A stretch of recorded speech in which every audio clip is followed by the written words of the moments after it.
of meeting you all. I can see the Sawaneh. I have been. I think I came across some of your financially literacy or entrepreneurship module. If I'm not wrong, I think it is you. It's some of your reference material. I came across it some time ago. Okay. Yes. My name is Omar Jabang. I'm a founder of Nafa Food Processing, and I also work as a business coach, a certified business coach, for quite a number of institutions and projects. I work with the International Trade Center as a coach, and I also work with National Enterprise Development Initiative that is under the Youth and Sport. I use with other private entities like the Global Youth Innovative Network, that's the GAIN Gambia, as a business coach, and also I also work with other community-based organization as a consultant, a training consultant, because my area of interest is mostly in the side of agriculture. I do my business is particularly focused on processing, packaging, and labeling of cereal products. That's what my business focuses on. So most of the times I do consultancy based on that job, and also I develop business plans. I have participated as a associate consultant in the Roots Project Youth Margin Grant uh, development of business plans. Yeah, and individually people reach out for their development of their business plans, advisory services, etc. So briefly, that is who I am. Thank you. So this is New Global Media on our weekly program. Today is June 8th, 2025. So today we're gonna be discussing, the small, businesses, the Gambian businesses, and then way forward. So it Mhm. is highly an important undertaking because if you look at small businesses in the Gambia, there's a lot of opportunities for them. So we need to look into those opportunities. What are the challenges, and then what are the way forward for this administration and for the Gambian populace. So our guest here, Omar Jabang, is gonna walk us through all these details, and Sam and myself will contribute either by asking questions or making comments. So, Omar, you have the floor. Thank you so much, Mr. Sawane and Sam. So, yeah, Um, take us through the models of how Gambian small business, how it is, and then the overview, and of course we will follow up with follow-up questions. Yeah. all right, thank you. If you look at the nature of Gambian businesses, especially small businesses, most of the businesses are sole proprietorship, meaning they are individual businesses registered or run by an individual person. And usually, most of the people they are very reluctant. They are not willing for collaborative businesses, partnership businesses. So I can say 95% of the businesses running in the Gambia are mostly sole proprietors, and usually their lifespan or their growth rates or success rates are very limited due to inadequate experience, enough um, inadequate financial support. Though there are opportunities like access to finance, but most of them are not relevant towards the stage that the entrepreneur wants to see him or herself. I'll take an example. When I traveled to Kigali, Rwanda, we went to there is an institution called the Business Development Fund, and in this Business Development Fund they have models, they have models, and these models will enable them to help incubate young entrepreneurs to come up with to start and grow their businesses. And they have models that will provide them startup materials that they will be paying within a span of 5 months, 5 years rather. They can give you like $500,000 for you to start up your business. They could also give you another model where they will be providing you with all the material support you required. You pay it by installment. So in the Gambia, most of the businesses, small businesses, are sole proprietors and they struggle to grow from where they are to the growth stage. They usually there's a problem, and that results to many of them leaving the business or be operating on seasonal basis. Okay. Yeah. Yes. So I believe with the support of the diasporians, with the support of other projects, I think the model should be different. Should be we should emulate some models that are in other countries, like I mentioned in Rwanda, because definitely the government, the private sector, the projects, this is what they do. They make sure they support their young people that are into business, give them structures where they will do their businesses, uh, and they will be providing them with the material that they will be using and be paying it in by installment. And they can give them tax reliefs. And this tax reliefs will enable them to be tax exempted for a period of time. And this will enable them to grow, and they will create market linkages opportunity for them.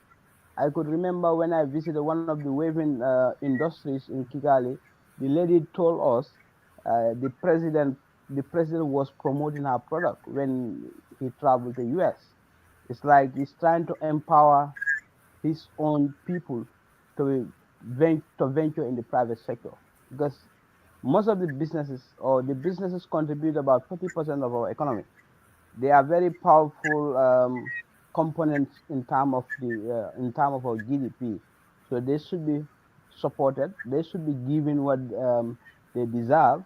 Though it is, we are provided with some, I can say, small stimulus packages, like in a form of grant, but they are not enough.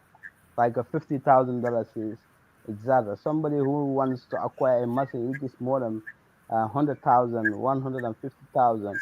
If you give that person 50,000, it's like the person will be like, um, he cannot take any informed decisions with regards to how he's going to accelerate the business from one stage to another. So I think we have to come up with better models, and also the project should also try to support young people, trying to understand what they need, what what kind of support do they need. Some might need some capacity development, some might need some material support, some might need advisory services for them to take their business from one stage to another. Thank you. Wonderful, wonderful. So you mentioned that basically the model, Gambian business models are struggling because the model probably is not working per se, and then suiting Mhm, the small businesses. You mentioned Kajali, what you've seen there in Rwanda, your experience there with the other with the support getting from their leaders, especially the president and other other entities, by giving like lump sum of loans and stuff like that and paying an installment and so forth, and also tax relief. I think these are some of the things that help small businesses, especially tax relief, and of course, taking advantage of small loans that could be payable. You could pay mhm. them as you go. Now, my question is that is there are there any support from the government or any grants out there, either from the government or from the NGOs or other Mhm. entities that the business people can tap into? Yes, thank you so much for that question. Yes, there are grant opportunities. The government, through the Ministry of Youth and Sport, and through one of their satellite institutions called the National Enterprise Development Initiative, they coordinated a government youth-based margin grant. a grant, sorry, and a loan scheme. The loan scheme, they facilitate that with SDF. That's the Social Development Fund. So the grant is $50,000. That's what they give to businesses as a form of loan. So they will roll out applications for those that are interested to apply reviews, etc. In order to get those that are eligible to receive, they will be provided with that loan of grant of 50,000. The other side, that's the loan which is provided by the SDF. Usually, most of the people that I have interacted, they said the requirement is something is rigid, is difficult, because for somebody who is struggling, if you ask the person to produce a land document in order for him or her to access the loan, and also you wanted to see the financial transaction of the individual, which is a small business, but you cannot produce an amount that you requested in a form of bank statement. So most of the people struggle to get that loan. But on the other side of the story, I was also communicating to a stakeholder within that loan facility committee. Told me most of the young people that we supported, some are unwilling to pay back the loan. That could be another challenge for them. Yes, but there are loans from the government and also from the project, like the Roots project. That's which is an agricultural based project. They usually provide a matching grant for young people, the youths, that operates within the agricultural value chain. It could either be transportation, agro transportation. It could either be providing seed store, and also market linkage access, like an agri merchant who works in a remote village and you want a tricycle. So they facilitate all those things. They are matching grants. And also farmer-based organizations also benefited from a grant, matching grant, which is also not very suitable, because the criteria there in order for you to benefit is difficult for small businesses to access those facilities. So I think what could be done is to look at those grant facilities and also work on their criteria, or their requirement to suit the ordinary individual who is struggling to set up his or her business.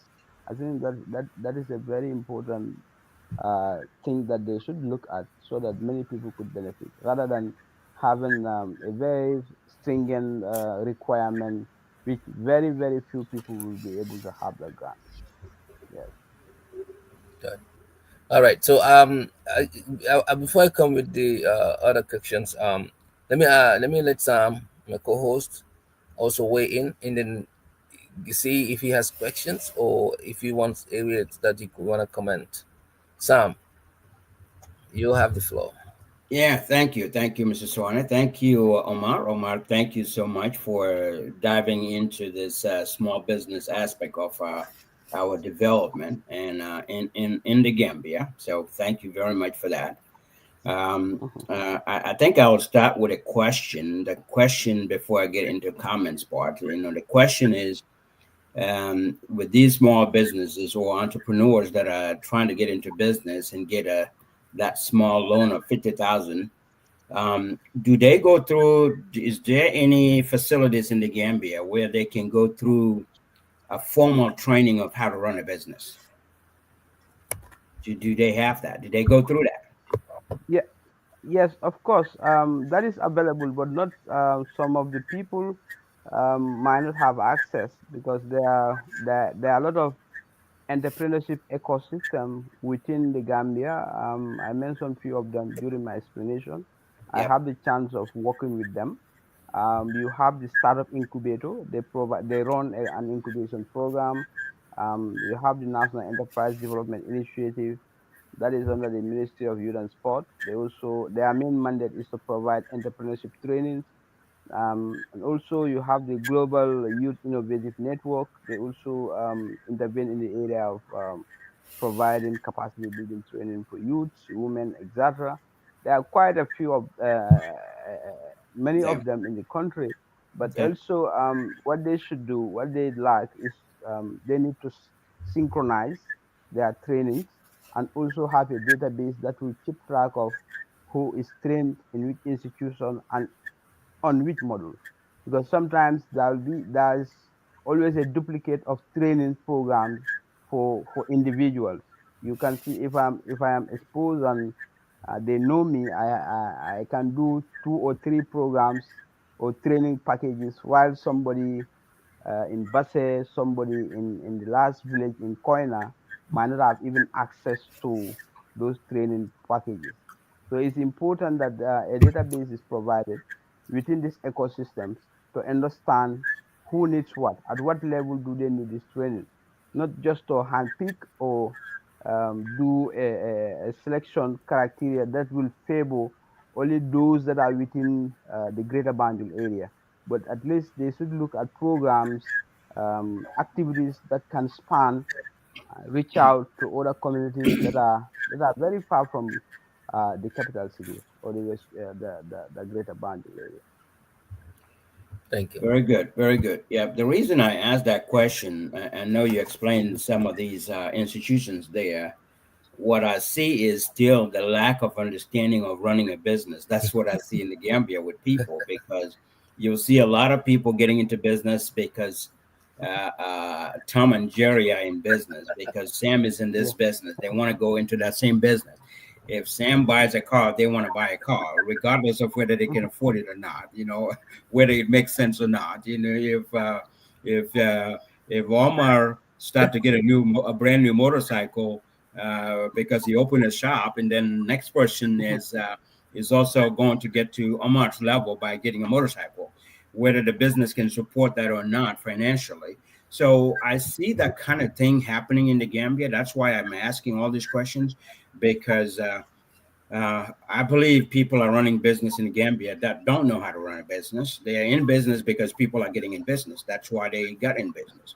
That's one part. The other part is, I think with only 50,000, 50,000, yeah, is a good chunk of money for someone that doesn't have any money, but is very little, is a tip in the bucket for someone that's already looking into a bigger picture, for example. So 50,000 is really not much.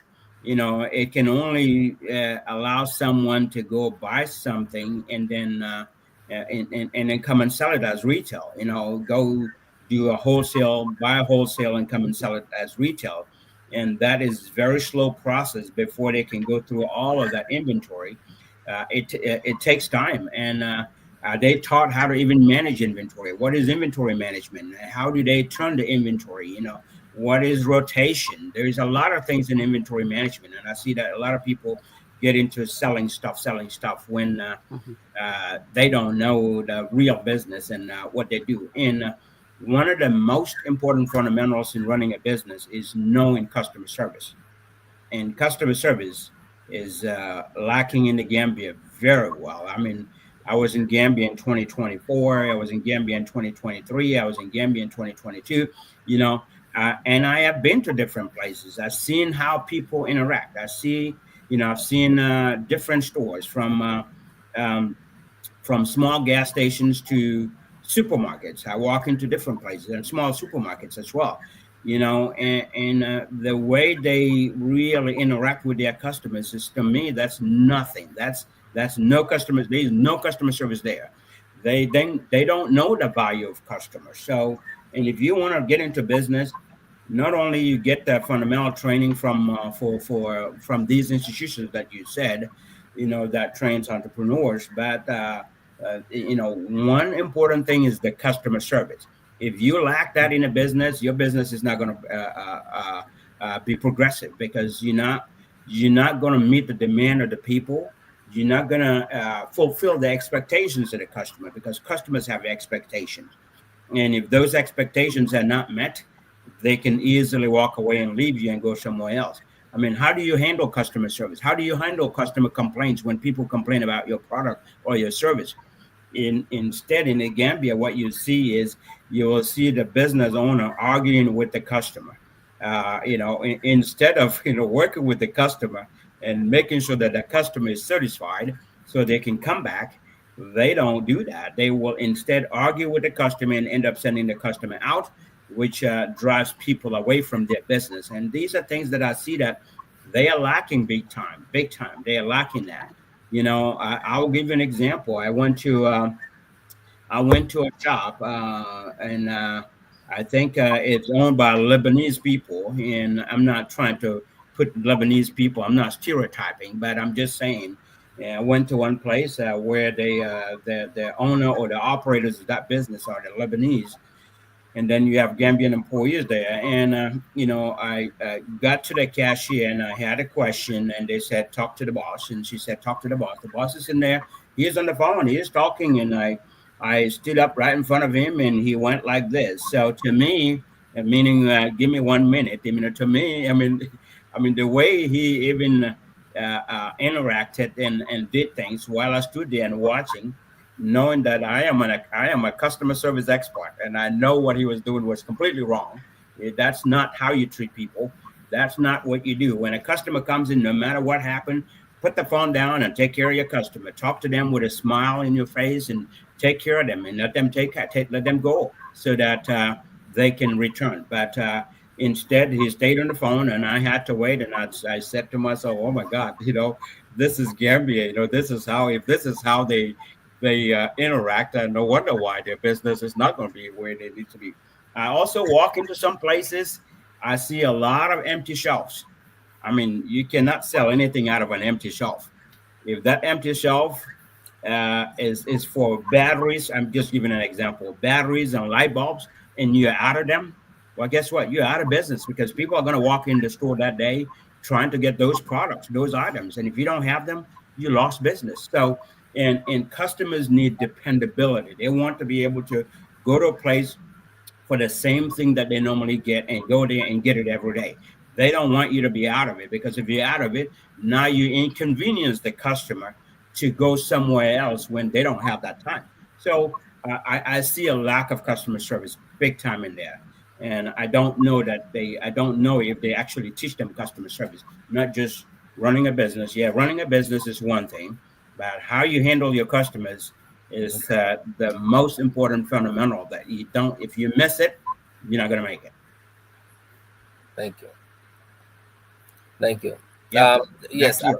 thank you, Sam. I want to add up to that point that Sam just illustrated. If you see the value of customer service, if you look at the businesses in the West, the Mhm. value of customer service is it's one of the selling points in today's business, because when customers are happy, happy client, happy business owner, successful business.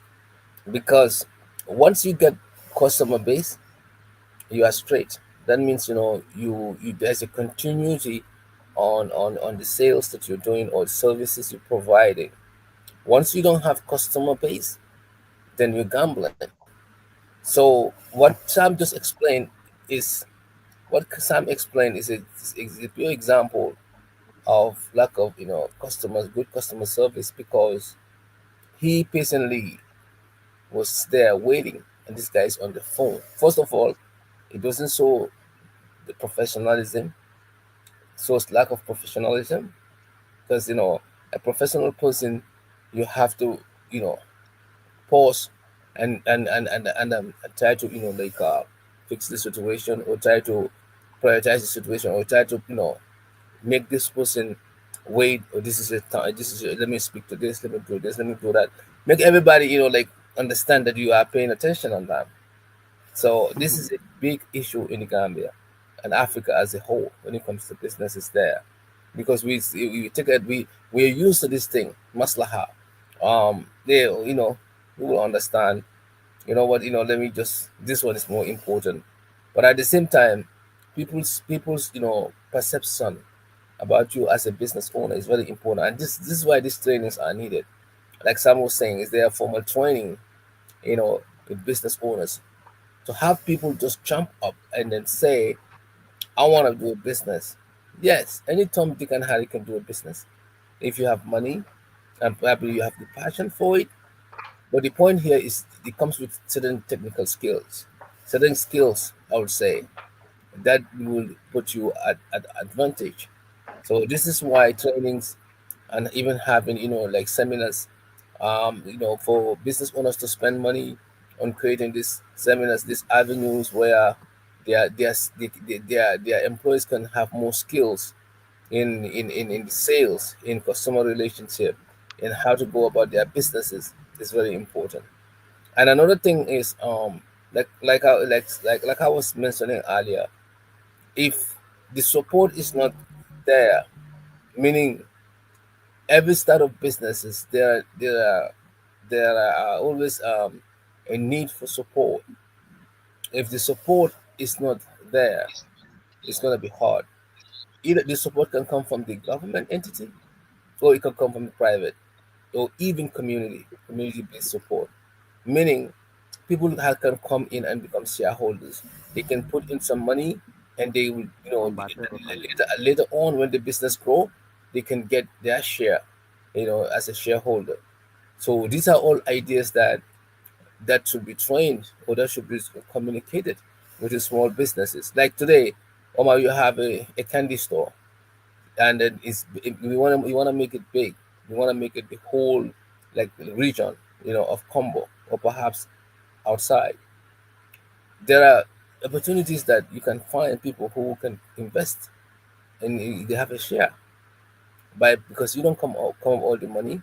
Some can come up with maybe one third of the money, or one quarter of the money. Somebody else, and they said, to put the business together. Then this is a share that you would have to, work with, and when there are profit, you guys share the burden. When there are losses, you share the burden. So these are all things that Gambian businesses, the small businesses, and business owners need to know. It's a lot of training, a lot of like a lot of things, skills needed to kind of like empower the small businesses. So I don't know whether we have those kind of logistics, those kind of things happening in the Gambia. So that's what we are trying to. That's why we're really going after right here, just to understand that system. Are you with me, Omar? We can hear you. I think you are muted. Yes, I think all what you have mentioned, they are very valid points. First of all, most of the Gambian businesses are not exposed to customer service.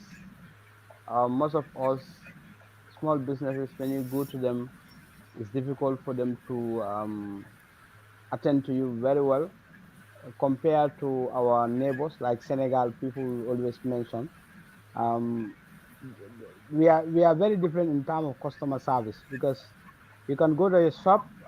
Even me, I have that experience with a lot of shopkeepers. Sometimes you go to the market, you want to ask them a question about their product, which is an element of marketing. They will not. They will tell you, if you cannot buy, we are not forcing you to come here. So obviously that is a problem that we facing. If you want to ask them a question about their product, you want to test their product for you to have a customer experience, they don't tolerate it. So unlike our brothers, our neighborhood, there are people that, if the moment they talk to you, even though you don't want to buy, you go extra mile in buying the product. Some will go extra mile to provide you comforts. They can provide you a bottle of water, they can provide you a canned drink. That will always be in your mind to always come back to them. So they know how to retain customers. So I think that those are some of the things that, for Gambian businesses or for our entrepreneurship program, should mostly dwell on. Yes, we are not very patient people. I know because if you travel to the other part of Africa, you will realize that we Gambians are not patient compared to them. because we want things to be done in a hurry. Everything that we want to have it instant. So I think this is something that has to do with attitude, and also it has to do with some lot of trainings, capacity building programs to ensure people change their mindset towards retaining and managing their customers. Customer relationship management. It is a very important component in business. And also the other area aspect that you have highlighted is collaboration between businesses, because business is a very long journey for it to be accomplished by an individual. So you need to work with partners, and that is another weak area that our businesses, most of the small businesses, are encountering.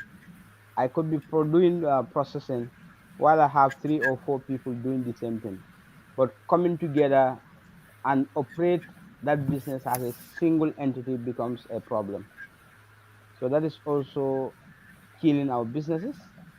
You won't grow, and the person next to you won't also grow, because you are fighting for the same customers, and the financial muscle is not strong as an individual to be moved from the stage you are to another stage.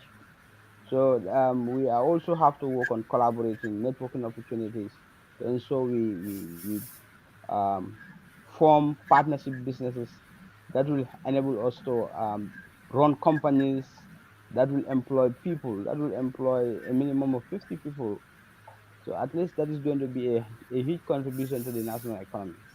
And I think this should be an objective for the government, especially for the Ministry of Trade, Regional Integration and Employment, because some of the countries they determine um, jobs being created through their uh, businesses.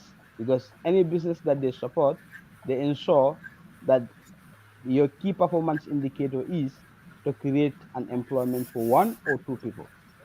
Either they are going to be full time or they are going to be part time. But the yardstick is, if they are giving you support in your plan, you should be able to indicate after 1 year how many people are you going to employ. So I think that should also be our strategy. That should also be a model that we need to look at. Like if government or private sector want to put something towards your business, they supposed to have a yardstick to measure. mm? That is to ensure after every 6 months, after every 1 year, a business employ an individual or two. Yeah, Thank you. Thank you. yeah. So what I wanna bring up here quickly when it comes to Mhm. Gambian business, and I had you mention collaboration. Um, I haven't perhaps see many business partnership in the Gambia. I don't know if that has to do with because of our setup, because of our mindset, or because of our way of doing things, or because of this notion of competition, or differences among business personnel. Because the people that I even notice who's tried it here, they end up falling apart. I've seen people who come together as businesses and they end up falling apart. So what I'm trying to say, how are the partnership? How is it looking like when it comes to businesses in the Gambia? Can you hear me? Yes, come again. You said how the partnership. Yes. How is it working out in among businesses in the Gambia? Okay. With regards to partners, I think it's only few people embracing partnership, because I train young people that usually use the back way and they couldn't go. So usually IOM, does the International Organization for Migration in the Gambia office, provide them a package, a small grant package for them when they are returned. So if you tell these people, why can't you try partnership, so that at least what they are giving you, 2 or 3 or 4 people can come together, have a business idea, and work on that, work together. they will tell you no. I mean, I don't trust that process because um, you can be cheated at any time. Someone can take this money and use it without the knowledge of the other. So most of the businesses, has been mentioned. Sometimes partnership also comes with disadvantages. You could be a partner to a business, and the business is no more going, and you don't know what's the problem because you are not there every day. Because somebody, you could be in the US, I am in the Gambia, and we are operating a business. So there is no transaction to, there is nothing to track what I am doing in the Gambia. You feel that the business is going fine while it is not. It is not. So that could be another challenge with partnership businesses. But in most of the time, if you propose this to young people, us that are doing business, our answer is no. I'm not interested in partnerships. Okay. Yeah. And have you seen any strength in those kind of venture like partnership within within our societal context or within Africa as a whole? Have you seen you know? Yeah, of course, of course. I think I always advocate for that, especially for young people. There are a lot of strengths because as an individual, if you applied for a grant, your grant qualification is different from a group application. If an individual should apply for a grant to benefit from, you can benefit lesser than someone or a group application. So that is one of the benefits. And also some of the grants comes with requirements. They target companies, they target partnership businesses. Okay. So if, for example, it is a business that is partnership, you are likely going to benefit from the grant. But if it is individual businesses, most of the projects, most of the institutions know, most of the partnership business are family-run entities. So most of the time they are very critical in giving you grants, and even secured loans becomes always, it's always a problem because people don't want to give loan to individual business. At the end of the day, you will be running after them. Probably they might have used the business money to do things for their personal usage. So for partnerships, I think it's more ideal for securing grants, securing loans, and also even for the investors. They are very more receptive to partnership businesses than individual businesses. So Thank I you. think that's a competitive advantage. Thank you. Thank you. So they just have to people have to start trusting themselves and try to see how they can work together, trusting each Yeah. other, and then try to know that unity is strength. Hmm. And then of course, transparency, accountability, and all of Hmm. that we should start Yeah. practicing that so we can form better business Sure. alliances. Hmm. Sam, Yeah. we have about 7 8 minutes. So Yep. Sam, have anything to like ask? Yeah, Yeah. yeah. What I want to add to that is, partnership, especially individual partnership, it's going to be very difficult in Gambia. I can see that. Like Omar said, the trust is not going to be there, because everybody is going to think that if I give you my money, you're going to take my money, and I won't see you again. I can never get my money back, and things like that. So, uh, because of But the but system, why are why? other countries doing it? We are seeing Yep, it in yep, yep. Chinese. We are seeing Yeah. it in other Yeah, entities. yeah. Jewish. So for me, I'll give an example. If someone comes to me and wants to do partnership with me in business, well, I know how to run a business. I have the experience. I know very well that we're Hmm. gonna have to have a system in place, a system that I can trust, a system that I can sit here and see what is happening. All right. Sure. I know how I can hold you accountable because you have to hold yourself accountable. I know that we're going to lay a foundation down that is going to create transparency and trust. If that's not going to happen, I won't get into that business. So this is part of the problem. They don't have a system in place that will help them build that trust. So that's part of the problem. Plain blank. It's just part of the problem.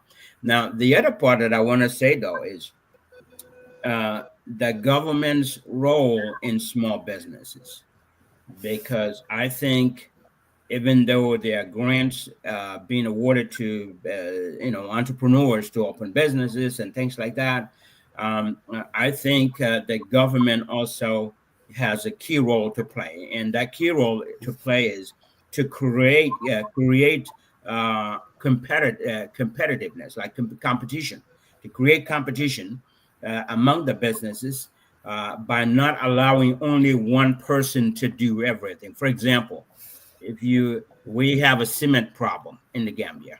Recently, it's been on the radio that cement problem in the Gambia. Part of the problem is Ja Oil is the one, or Ja whoever orders cement is the only person, or maybe one of the couple that can bring cement. And if he runs out, the whole country suffers. I mean, that's bad for our economy. That's bad for our people. People are building. People are trying to finish their constructions, and when cement runs out, it runs out. Why? Because they are the only source of cement. The government need to create that competition by allowing multiple people. So we have multiple source of cement. If you run out, well, so and so has cement. If so and so runs out, well, so and so and so and so and so and so have cement. So there will never be a cement shortage in the country. And this applies to not only cement, but everything else, that commodities that people buy on a daily basis should never run out in the country. We should never run out of them. By creating that competition there, allows more people to bring that commodity and sell it in the market. And that creates that competition. And not only that, it also favors the consumers, because if so and so is buying or selling it for $400 is a bag, somebody that is smart and want to be competitive, they can lower their price and say, I'm going to sell it for 385 or 390. They go lower, and that is better for the consumers, but that also forces other competition to try to match the competition, so that the consumers at the end of the day get the benefit of it, rather than allowing only one or two to order something and bring it into the country. Without them, we don't have it. If they go bankrupt, we're in big trouble. If they fail to bring it, or for something happen in case of any emergency, the cargo ship that brings the cement is stuck in the water, or somewhere it's broke down or something, well, then we're in problem. The whole country suffers. And that is the bad part. So I am encouraging the government. I'd like to see the government take a different approach in that, by allowing other people, not just one or two individuals. We should have multiple businesses that brings commodities that are used on daily basis. I mean, thousands and thousands of tons of cement get used in the Gambia. Thousands and thousands of tons of rice get used in the Gambia. Thousands and thousands of tons of flour and sugar and oil get used in the Gambia. We need to be able to open that door to other businesses to be able to bring them in, and the government should treat them the same way. Yeah. Thank you, Sam. Thank you so much, Sam. So to wrap up, this very interesting topic, the small business in the Gambia. So we're gonna give our guest Omar Jabang, the opportunity to close us up with his final remarks. So Omar, you can give us your final remark on this area. Thank you. Thank you so much for having me today. I think this is a collective responsibility.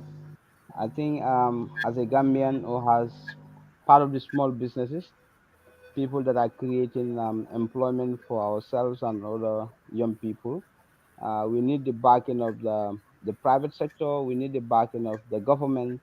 We need the backing of the state agencies, because this is important. The drivers of the economy should be supported to ensure we achieve our greater goal, because we know the government or the private sector cannot provide employment for everyone. So that should be that opportunity or alternative to encourage people to do businesses by coming up with institutions that will give credit facilities to young people that are interested in doing business. So that is my final word. Thank you so much for having me, and it's a pleasure to interact on this platform. Thank you, and then we will have you again. I mean, business is a very important aspect of our daily life. So, business education is very essential. So, that being the case, we're gonna look into different avenues of how to create, awareness around this subject. Because if people can be empowered, they definitely will be able to do work on their own. Thank you so much, Omar, and Thank you so much. Thank you. It's a thank you, pleasure. thank you. Take care. Yeah, So Thank thank you. you, Omar. We look forward to having you All right, again bye. another time. So thank you. Yes, Thank you. It's definitely a agree. pleasure. It's a Agree. pleasure. Thank you. Yeah. take care. Thank you, Thank Bye. you. Mr. Swanee. Yep. Thank you. Okay. Thank you. All right. Okay, so we Thank Bye. you. are transitioning to our other second part of our show, and we have our guest. I think is in the room. Mr. Koney, Momodou Koney, can you put on your camera? Yes. Can you give Thank you. me Thank you. so Sam, give me my camera yeah, yeah. If you could quickly? turn on your camera, that would be good. Yeah. So, Mhm. Sam, we have our guest here, Momodou Koney from Ivory Coast. I have the opportunity to work with him Okay. uh, and under him in the African Day Parade years ago, from 2011 to 2015. He is the founder of the African Day Parade, which is the biggest parade actually across the United States among Africans. He's the founder of that, and definitely when he invited me to direct the parade those years, we have done tremendous work. It's in the history books, so I'm definitely delighted to introduce him, and he's gonna be talking about the African Day Parade itself. What it means and what it did for the community, and also youth participation in politics, shaping the future of democracy in Africa. Yeah, so we will give opportunity for Koney to introduce himself, and then we can dive into the program. So, Koney, I have my co-host here, Sam Ceesay. Sam, Yep. uh, here is Mr. Koney. Hello, Mr. Koney. Welcome aboard and welcome to the show. And yeah, we're live already. So yeah, we can't wait for you to get started. Thank you. Thank you so much. So, Mr. Koney, you have the floor. Tell us a little bit about the African Day Parade, and also Mhm. you can dive into the youth participation in politics, shaping the future of democracy in Africa. Yeah, Thank you so much, Momodou. Thank you, Mr. Sam Siste. Nice to meet you. My name is Mamadou Kone. I'm very happy to be part of this show today. And when Momodou told me about the show, I was like, listen, that's my brother right here. I would like to, I'm delighted to be part of this show because me and Momodou has worked we have worked hard in the African community. At the time, nobody believed in in the African community, but together we were able to bring Africans together and to believe in themselves and to be able to tell them, listen, this is possible. We can have our own parade and we can showcase our culture in New York City. And this is thanks to Momodou that came and really helped me put that parade together. And the parade started in 2007. Uh, but before 2007, we have to do some paperwork with the city and create the organization. And then when I called Momodou in 2011, Momodou was happy to be part of this parade, and he was the director for the parade. And he lead this parade with success. Um, brought his touch. So, Momodu, thank you so much for your hard work. It was a blessing Thank working you. with you. And then that's the parade is will be on the book forever. And your job at the parade was tremendous. You did a good job by bringing the Gambians, not only the Gambians, you bring the Burkinabes, the Ivorian, the people from Benin, Nigerians, uh, Togolese, the people from South Africa, the Egyptians, the Moroccans, people from Chad, people from Ethiopia. You brought them all together. And that was Israel in New York City. Thank you. Thank you. And it wouldn't have all been done, Sam, without this guy. He's on the radar. He's always under the radar. Like he's always hiding, but he's the main man behind the parade. I just got a phone call to 2020. It was 2010 from him after my book came out, Dangerous Love, and it was in a newspaper and a news magazine. And he called me and said, "My brother, you wrote this book." He said, "Yes." He said, "I would like to meet you. I have something to discuss with you." I said, "Okay, no problem. I will meet in Harlem." And when we met, he said, "Wow, this is a great book. I'm proud, my African brother writing something about Africa, you know." So I said, "Well, this is it. I mean, I'm passionate about it." He said, "But I have another project for you." I said, "What is that?" He said, "Parade, African." I said, "I never been any part of parade. I don't know what this parade is." He said, "But I just want us to work on it." Then he started to explain the parade and what it brings, oh man, I was moved by the fact that the culture, bringing our heritage into the limelight. I said, no, no, this is me, because my book is also concerning about culture, bringing the culture and then back home what we do. So that's when we started 2011. But I bet you, man, 2011 changed that parade when 300, 400 Gambians came to the street of Harlem with Asobis, me coordinating with all the other African organizations here. That was great. And then we said, we got to take this on another level. And because of that parade, we came up with this idea of Gambian Alliance, which is still existing. Actually, we even having our annual event July 4th next month. So because of this parade, we came up with that idea that Gambians will come together as one in organizing the independence, the parade, and of course July 4th celebration. So that's still going on. But thank you, Mr. Koney, for being the founder.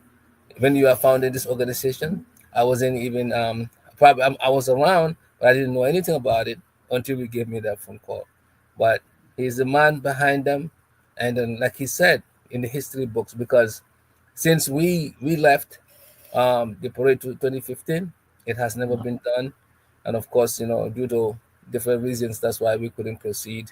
There's a lot of logistical issues and other things that we felt like we gave our people the chance to see their culture, and somebody could take over from there. But thank you so much, Mr. Kone. And then you are here to talk about that parade, little bit of it, and then of course the future of Africans in the future of democratic or political democracy.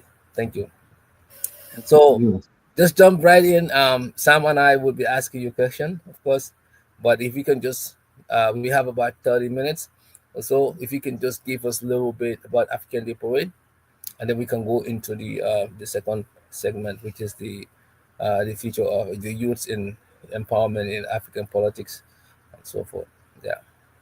Great. So, to start with the story of the African Day Parades, we are all passionate about the culture. When you look at around New York City, you have the Caribbean Day Parades, you have the Dominican Day Parade, you have the Puerto Rican Day Parade, you have so many other countries that celebrate their culture.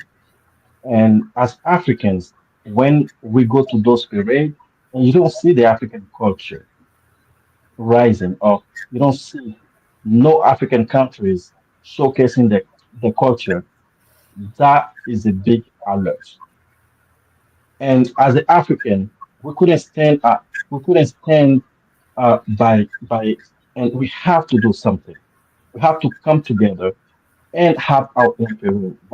That's how we thought that the city of New York, the American people, the global people will respect our culture because you have to have a platform to showcase your culture. And the African Day Parade was only providing a platform for other African countries to come and parade and showcase their culture. So the show belonged to the countries, and we as the organizers, our job was to put together, create a platform, get the permits, and give them the opportunity to showcase the culture. So that's how we came up together and put this parade together. And this parade at the time we were all young, we would I would say. That's we are now. So, exactly. So this parade was done by the young people at that time, and we're not that young anymore. So the parade was done by diverse African young people that came across together to put together the platform. So uh, it was very challenging to tell you. At the beginning, in 2007, when we applied, it was 2007, when we applied for the parade permit. At that time, it was Bloomberg, and there was a rule. There was a rule in the city that did not allow a new parade to exist. So when we applied for the permit, they were like, "Nope, your permit is denied because the new administration do not allow any new parade to take place." So we had to fight, and what we did, I remember that day when I went to get my the permit and they denied the permit. I was alone with almost 15 police officers, high-ranking police officers in the room asking me questions. Why you want to do this parade? What is it about? So I explained I explained why it was important to have this parade. By the end, there was like, listen, this is your parade cannot take place. And I was like, why? Because there's a rule. No, you're not accepting no new parade in New York City. So, as a young African people passionate by cultures, Momodou, I had to find other venues. I went to several people that was quote unquote the African leaders. And when I told them the police refused to give me the permits, they're like, no, we can support you on this. You are alone. If the city said they can't give you the permit, Mister, you are alone. That didn't discourage me. I was like, listen, um, I know that my leaders do not want to support me, but listen, this other venues. As Hmm. usual. Yeah. Very common. They will discredit Because you. exactly. Don't worry about that. Because we were all scared. Because I'm like the police department. They're like the police department don't want to give you the permits. I'm like yes, but we can come as African together and voice our voice and then tell them like, listen, there is no single African Day parade in this city. Why not give the permit to one African Day parade so all the 54 countries can come together and parade? That was our argument because look at it. You go, every country has their own parade. That would be 54 permits. And that's a lot of budget the city have to spend. And we gather all Africans together under one platform, one Instead, day of parade, and that is less expensive. Uh, instead of them doing it individually, like Nigerian parade, Gambian parade, exactly, everything, we do it one combine, and then it's much easier, and then it's more less budget, right? exactly. And that was the argument. That was like, no. So, so what I did, I was like, okay, nobody wanna help me. At that time, Momodou, 2007, I I just was came back from, I came out from the university. So I was not working. That was no money. So I remember I used to live on 133rd Street, 7th Avenue, and the police headquarters for the North Department was on I think it's 122, but on the Broadway side. So imagine I had to walk like for an hour to get to the police station because I didn't have money. no money to pay for the bus, for the taxi or for the bus fare. But I was passionate about something, gave a platform to the African people. I was convinced that we can have that parade, even though I just came out from college, and I was still looking for a job. And when I returned back from home, it, like going to all those leaders, right, on 116th Street. Listen, I have to walk, have to walk. That day, I don't know how many miles I walk, but I did a lot of work. It was like I went to almost all of them. So I went home, sat in front of my computer, and going through some looking for some organization that can help. So I was like, I went on on the block of an organizations that used to do a protest in New York, um, a youth organization. I remember um, I sent a message to them. I sent a lot, almost like 200,000, 200 messages all around. And then I was after a week, I received an email from a young guy that listened to my read my message, and he was like, "I can help you." I'm like, "Oh yeah, you can help me." So that meant I was like, "Okay, let's meet on 125th Street." So I saw the guy coming. He was riding a bike. I'm like, "Come on, he's like me. He's broke. So how can this guy help me?" But Broke man help that the broke man. I'm telling you, he was riding a bike. A white guy that was riding a bike, and but listen, that was a savior. That's the man that was like, listen, I can help you. We have an organization, and I know a lawyer, a Jewish lawyer, that's you know that is part of our organizations. Is on Broadway in Manhattan. Let's go to him.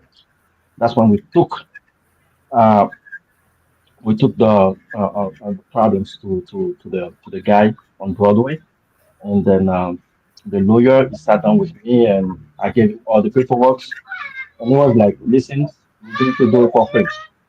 We're going to do it for free for you.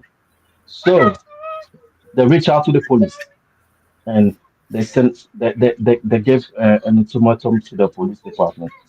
They filed a motion to the police, the motion, and then they told the police department. I remember they gave him like a week to respond, and at midnight they should have responded to the information. So um, I remember my lawyer called me around 11:45. It's like, Mr. Koney, 11:45, that was the last day. The police department has agreed to give you the permits. But what do you want to do? Do you want to sue them or do you want the permit? Because it was like, hey, you sue them, you get money. But if you want the permits, no problem. So he gave me two options. Do you want to sue or do you want the permits? I'm like, but listen, I think the cause was to get the permits. Let's get the permits and move on. He was so. He was like, listen, most of the people will be like, let's sue them because that was a lawsuit, and we could get a lot of money out of it. It was like, listen, you love your culture, you love your continent, so congratulations, the police going to give you the permits. So that's how we got the African Day Parade permit in 2007. So we only have 3 weeks Mhm. to organize all of this because we have put the flyer out that the parade was taking place on August 7th, I think August 5th. Yes, August 5th. So we only have 3 weeks to prepare. How can we reach out to the African community in 3 weeks? This is the first time this is happening. Nobody knew about an African Day parade.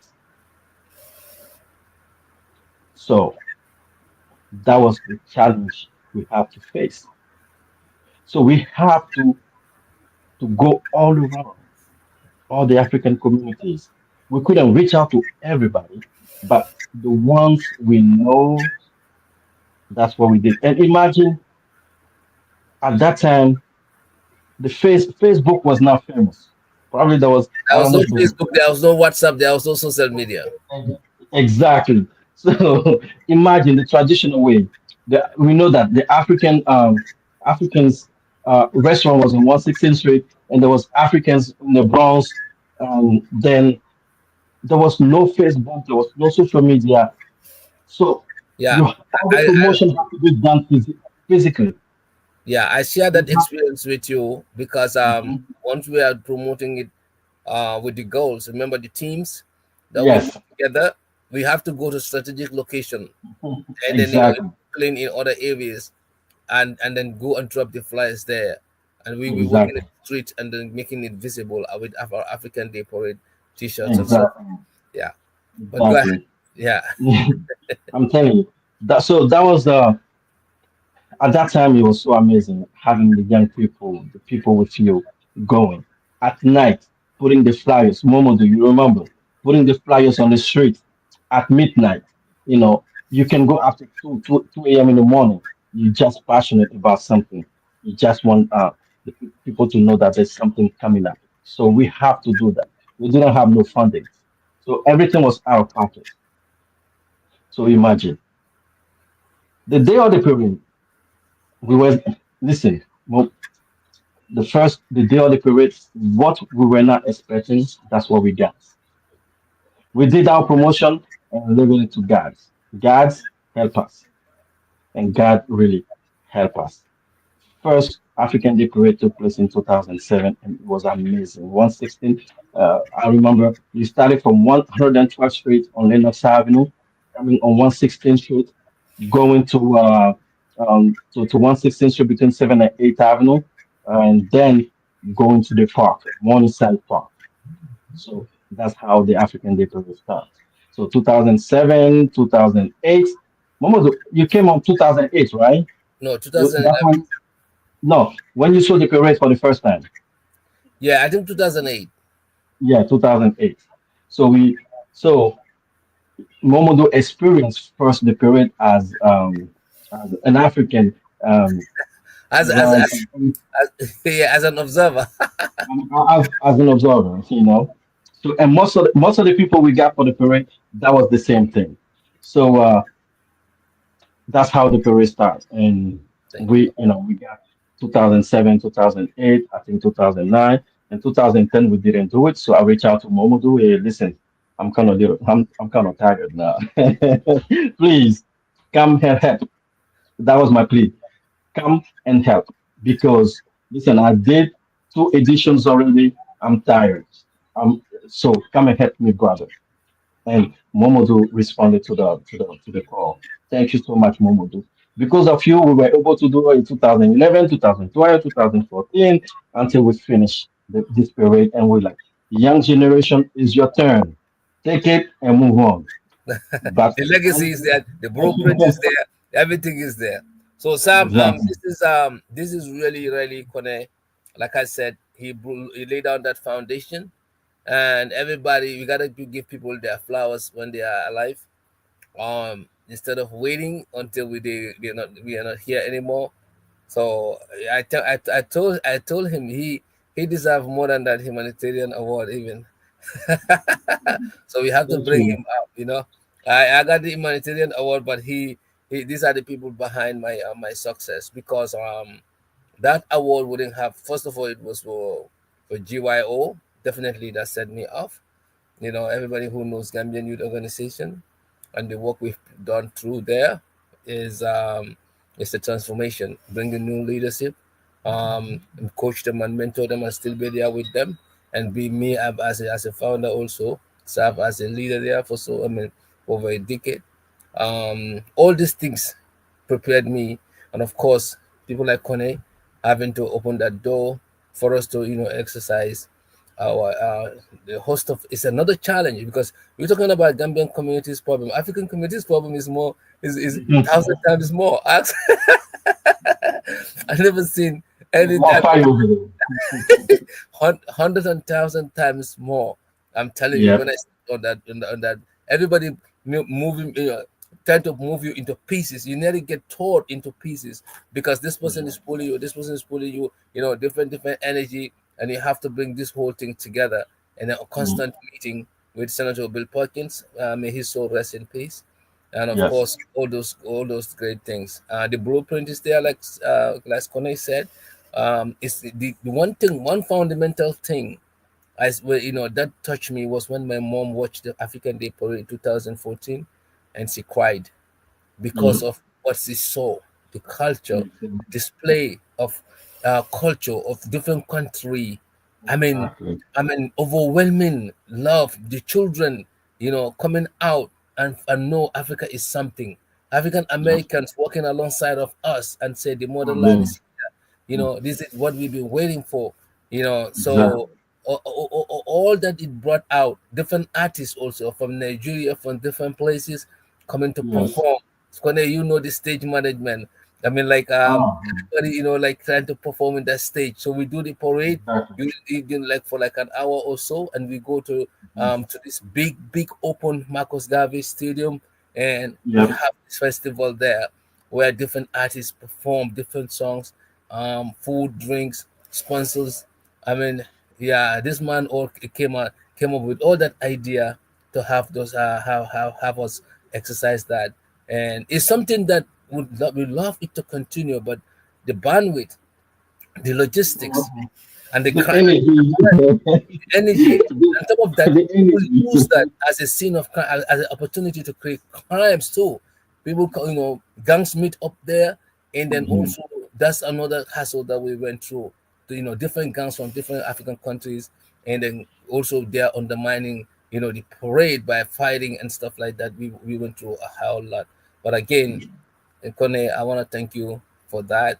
And of course, Sam, if you want to have any comments to this before we just go on to the final area that we want to touch. Yeah. Yeah, Yes. yeah, definitely. Sounds like yeah, go ahead. Mr. Sisi, give me 1 second. I just want to acknowledge our wife. Momodou, your wife was fantastic. Mr. Sam, let me tell you, this is time consuming and energy consuming. Let me tell you, it's like when you're doing a parade, you don't have time for family because you 24/7 working. People don't see it, but you working. And Momodou gave his soul and heart to this parade. That was his life. You wake up Mamadou in the middle of the night, he will say African Day Parade because he loved it. This was in his blood. And his joy was to see the African people coming together. That was always his passion. He was telling me, Mamadou, if we can bring African people together, I'm going to be happy. My joy is about bringing African people together to showcase the culture. Imagine, we have in this parade, we have Dominicans, we have people from the Caribbean, we have African Americans. It was not only the Africans. You see, after the parade, people came to me, parents came to me and be like, my son has been crying because they never saw the Africa, but today they're seeing Africa. They were crying. So that really keep us going. But there's times that you know um, we we have to take care of family matters and moments like we have our jobs and it was at, at, um, at one point we have to let other people be like, listen, take the leadership and continue the parades because we've done our part. And as African, you have to know, and that's what I'm telling all the leaders around. You have to know how to start and you have to know how to end, so you can pass the legacy around. And that's what we did. Thank you so much for that. And our wives is true. Kone's wife was great as well. Not only my wife, but Kone's wife was also very supportive.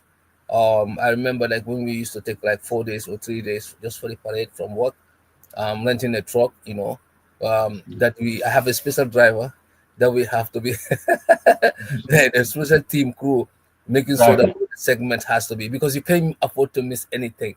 You have to do staging. The staging also, people will build the stage. You have to also do the like chairs. You have to do this. You have to do that. So it involves a lot, and people have to eat. You cannot have people working for you and they don't have their food. Who are people sponsoring the employment? The people working on the parade, the food, and then how are the certain logistics? The especially when it comes to awards. Like awards is another thing that I introduced in 2012, where Burkina Faso won and Gambian people were mad at me. But again, these are all like things that went through the parade system. But yeah, Sam, if you have anything to ask before we just end on with the other segment, yeah, we can hear you. You are muted. You are muted, Sam. Sam, you are muted. Yeah. Oh yeah, it's so interesting, and you two, I can see that you two can talk about this all day. It sounds like something very interesting and something of such a magnitude. I think it needs to be carried on. We need to, put more strategies together to get it going and to have more African parade. So, but first, Mr. Sawaneh, of course, congratulations on the award, of course, humanitarian award. That's a great award, an outstanding award. So you definitely deserve it. So even without him saying that, Mr. Koney saying that, I already know that. So yeah, you definitely deserve it, and that's a tremendous achievement. So thank you for that. Yeah, thank you for representing all of Africans. It's a great thing. And Mr. Koney, looks like you did a great coordination on this, and you two collaborated very well to make this a success. And Exactly. so thank you for doing that. I think all Africans in that area, anybody that saw that parade, will never forget that parade. So great achievement to. It's very hard to bring Africans together. Very hard sometimes. Right. So in doing so and getting that done and passing the the permitting issue was a great achievement. And then within a short period of time to get all the people and communicate to people without the social media that we have today, I think that was a great, a tremendous effort on both of your parts. So nice job there. Definitely nice job. Um, the only thing I would want to say now is why can't we make this happen every year? It's a parade. Other countries are doing the parade, so why not African parade every year? So and because if you do such a parade and that was so successful, I think after the parade, one thing to do is to sit down and sit back and relax and analyze what happened. How did it get together? What went well, what didn't go well. How can we plan to make sure that we can have remedies for problems that we encountered in the first one to make sure those things don't happen again, but moving forward and in the long run to slowly but surely train the young ones and put them in forefront to make sure that they can continue to parade and it can go from generation to generation to generation. I think that would be great because before you know it, there will be more people from other states, even though the first parade, people from other states may have already attended. But then with the social media being available to everyone, pretty much, I think it's going to encourage people like myself here in Indiana, and other people that can also come and join you guys because it's Africa. It's all about Africa. So, and I think it's going to create more people coming together and celebrate and then continue to show what Africa is about. Yeah. So yeah, that's all I wanted to add to that. Thank you, though. Thank you, Sam. And I think that part that you just mentioned, I think perhaps after we get off from the call, Koney and I would really look into that to try to see if there is an avenue Yeah. of that, to see, because I know there are another group that's trying to bring up a parade last year, but they did it. They just like few people around the park, and that was it. To the magnitude that way we did it, it's kind of it's kind of like it's kind of like, I'm not saying nobody can do it like that, but you have to have the kind of passion Yeah. and the kind of commitment, and then the Yeah, kind of commitment. Yeah, yeah. like know how to do it. Because like Koney said, I used to go to organization to organizations to their monthly meeting, introduce the parade. There was a time that I went to one place, they nearly fought me. I mean, they, Mhm. they had to I chase can me see out. that. And they're Africans. I said, listen, if there's any history behind this, I don't want to know. All I'm here is I'm face of this parade, and I come to introduce you and the logistics of it. Get out of here, get out of here. Some ladies wanted to punch me, but and at the end of the day, I took it as it is, and then I move on to another organization, because that's how you get the community Yeah, come. yeah, I Yeah, knew that. That's why I said, it's very hard to get Africans together. So if you right. guys did that and made that parade, you're awesome. You did a wonderful job. Yeah. So yeah, So definitely. the thing is, they can have their friends and a couple of people come to the parade, or people who love Africa, few little here and there, and be around the park. But to have it to the magnitude of hundred, tens of thousands, you know, people, until the police escorts with their, Mhm. with their helicopters are around the area just to safeguard security. So that is where, to get it to that level. I mean, we Mhm. can be there to give the logistical support, but those needs that I used to do when I was 15 years younger, 10 years younger, going house to house, Exactly.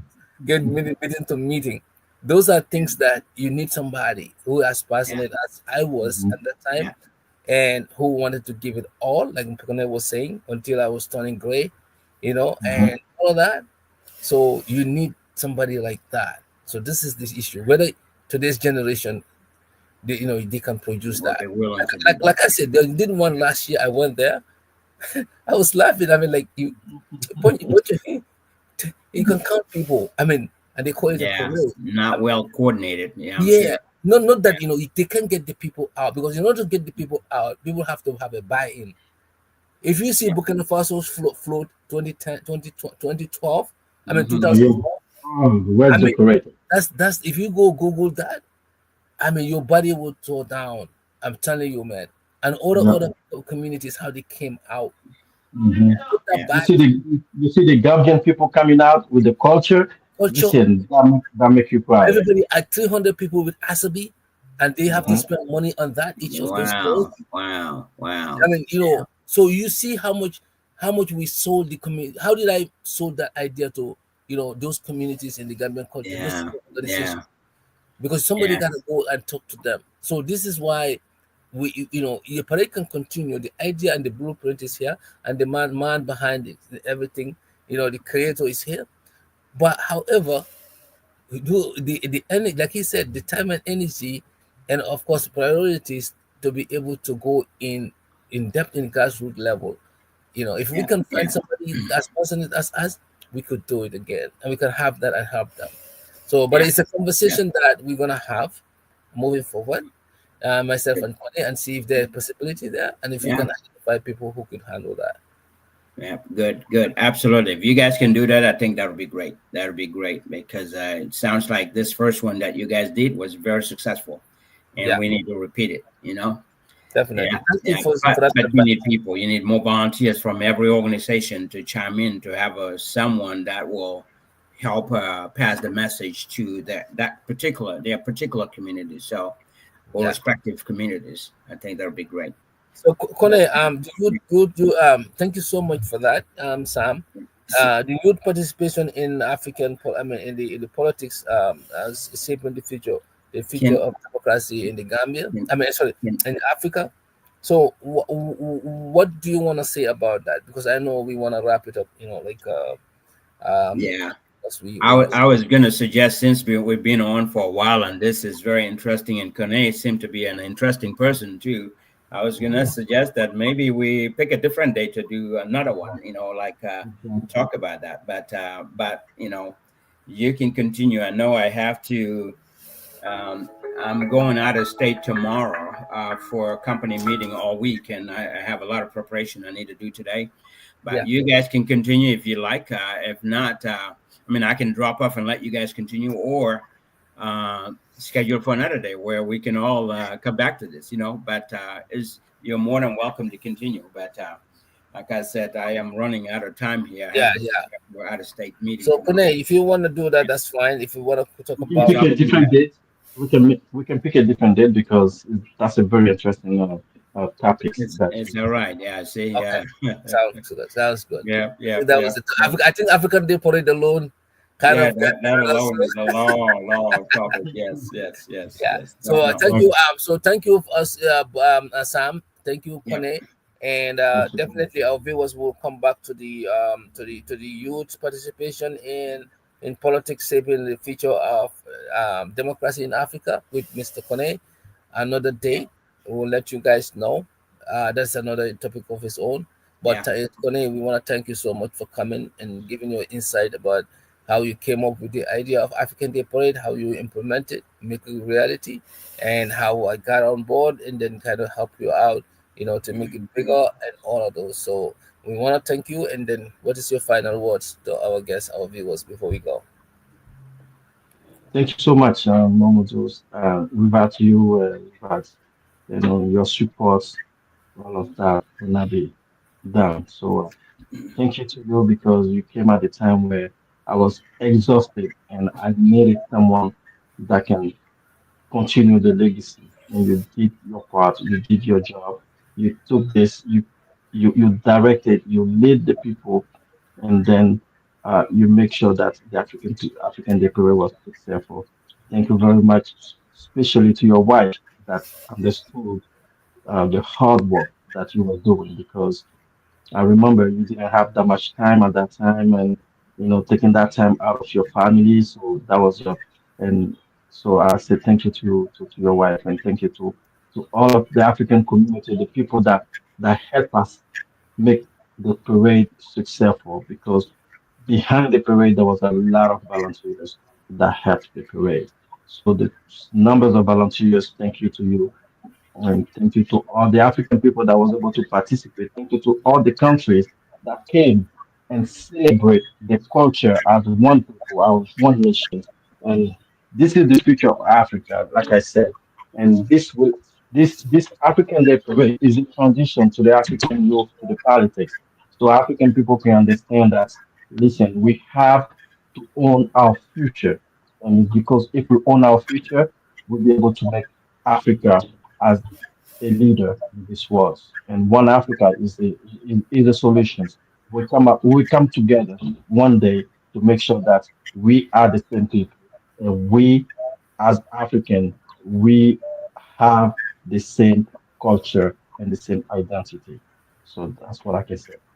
Thank you so much, Tang. Thank Yeah, you, thank Sam. you. Yep, and thank you very much. Yeah, thank you, Mr. Koney. We really appreciate you, and it was a very interesting story. So, yeah, yeah. I hope you guys can organize it again over there, and have a And lot we'll more be people invited, come. and then you will be invited, Yeah, definitely. and I will make it way. I will, inshallah, I will try to find a way to get there. Exactly. Thank you. All right. Thank you, Sam. Thank Thank you you. all. Yes, thank you. Yep, yep. Thank you, all viewers. Thank you. Uh,